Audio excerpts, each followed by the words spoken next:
States, for its part, forms a military alliance and goes to war against Afghanistan, which is ruled by the Taliban and where Osama bin Laden is located. After taking control of the capital Kabul, an international force is deployed to assist a new government in taking control of the entire country and to maintain security.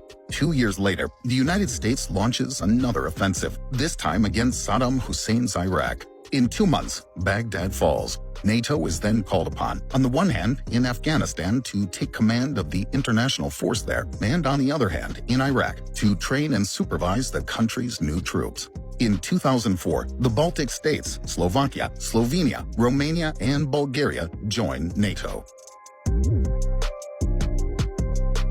In 2005, the African Union, which is intervening in Darfur where war is raging, asks NATO for support and obtains logistical and air transport assistance. The same year, NATO sends humanitarian aid to the United States after Hurricane Katrina and to northern Pakistan after a devastating earthquake that leaves 4 million people homeless. In 2008 in Georgia, during a referendum, 77% of the population announced that they are in favor of joining NATO. A few months later, at the Bucharest summit, NATO members announced their support for Ukraine's and Georgia's applications for NATO membership. This time, tensions rise with Russia, which claims to be the heir to the USSR and which feels increasingly threatened by NATO, which is moving closer and closer to its borders. In 2009, Croatia and Albania joined NATO, while France fully reintegrates into the military structures of the alliance. The same year, NATO deploys an international military fleet off the Horn of Africa to fight piracy that threatens shipping.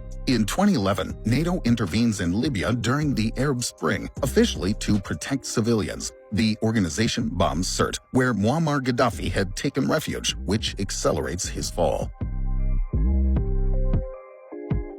In 2014 in Ukraine, pro-European demonstrations turn into a revolution. The pro-Russian government falls, and the country is torn between pro-Russian and pro-European supporters. Russia takes advantage of the chaos to annex Crimea. In response, NATO suspends all cooperation with Russia. In addition, NATO deploys troops in Estonia, Latvia, Lithuania, and Poland.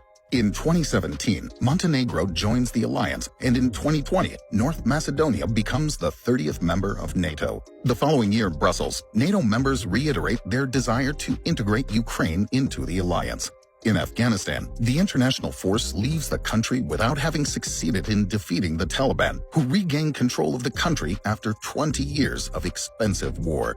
At the end of 2021, Vladimir Putin appeals to NATO to negotiate an end to its expansion to the east. Without a response, on February 24, 2022, he decides to invade Ukraine. Among the negotiations that take place during the war, Russia asks Ukraine to become a neutral country and not to join NATO. But the war has ironically driven other countries to now want to join the organization. Thus, in May 2022, Finland and Sweden officially announced that they want to join.